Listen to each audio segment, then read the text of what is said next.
शिकारी गुली शनिवार ढेंकानाल जिला हिंदोलर जड़े फरेस्ट गार्ड प्रहलाद प्रधान मृत्यु होता। यह घटना आज वन विभाग अनगजेटेड संघ पक्षर जरूरीकालीन बैठक अनुगुल वन खंड अधिकारी कार्यालय सभागृह अनुष्ठित हो तीन दफा दाबी को नहीं आलोचना होता। यह बैठक में दोषी विरुद्ध में दृढ़ कार्यानुष्ठान ग्रहण करने को दाबी कर मृतकों परिवार को 1 कोटी टंका क्षतिपूरण देवाक दाबी होती। वन विभाग जो सबू त्रुटि रही संस्कार आने से मुख्यमंत्री दृष्टि आकर्षण कर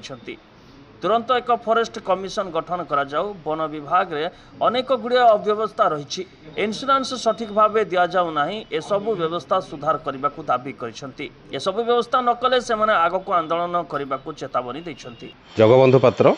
ओडिशा अनगेजेटेड वन सेवा संघ राज्य सभापति गतकाली बड़ी भोर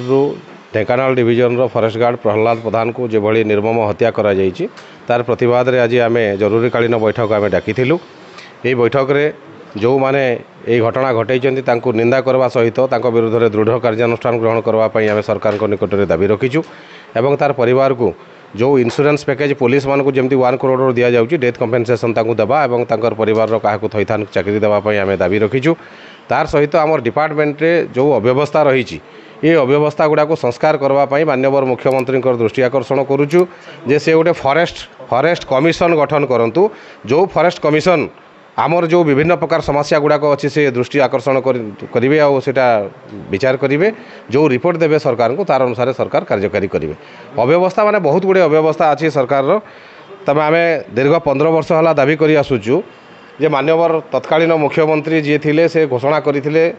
स्पेशल स्ट्राइकिंग फोर्स 51-50 डिविजन रे गठन करेंगे। आज पर्यंत से गठन करागला नहीं। इंश्योरेंस पैकेज आमको फॉरेस्ट डिपार्टमेंट कर्मचारी मानक पुलिस भली इंश्योरेंस पैकेज सैलरी पैकेज देवे माने दाबी रखीलु आम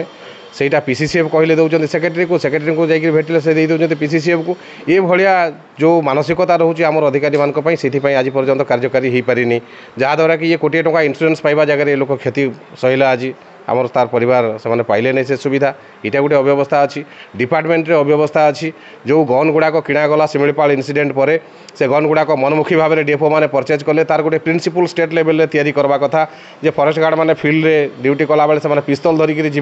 कि रिवॉल्वर धरिक जी ना AK-47 राइफल धरिक जी केमती कार्य निभाई से गन को यूज करेंगे से जिन आज पर्यंत प्रिंसिपल है नहीं मन इच्छा डीएफओ मैंने किणिले से बड़ धरणर गोटे किकबैक हो पैसा पतर सब खाई ऑफिसर मैंने सेटा भी तदंत करा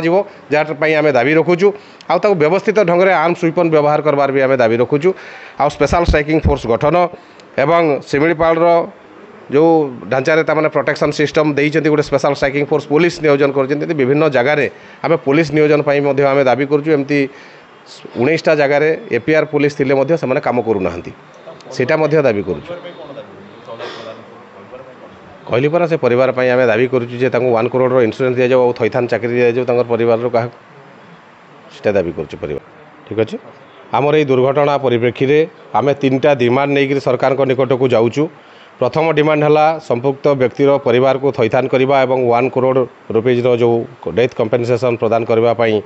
आम दाबी रखुचु। द्वितीय दाबी है आमर फॉरेस्ट कमिशन गठन करी आमर जो समस्या गुड़ाक रही जंगल विभाग जो अव्यवस्था रही ताकू सरकार विचार करेंगे बोली आम दृष्टि आकर्षण करुचु। तृतीय दाबी आमर होची इंश्योरेंस पैकेज जहाँ पुलिस वाला को दि जाऊँगी सैलरी अकाउंट इंश्योरेंस पैकेज से जिनस आमको भी दि जाऊ। ये 3टा दाबी जदि 8 तारिख सुधा सरकार पूरण करेंगे ना 9 तारिख में आम प्रत्येक सर्कल रु कलेक्टर जरिया माननीय मुख्यमंत्री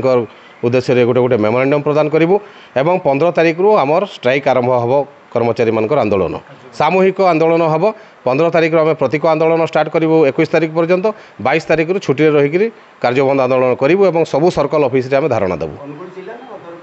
सारा राज्यर कर्मचारी सारा राज्य में जो 8टा जाक सर्कल अच्छी सबुठी धारणा आम प्रदर्शन करूँ जिते दिन पर्यंत सरकार विचार करेंगे ना से दिन पर्यंत आमर जारी रही आंदोलन। Bureau report Angul live.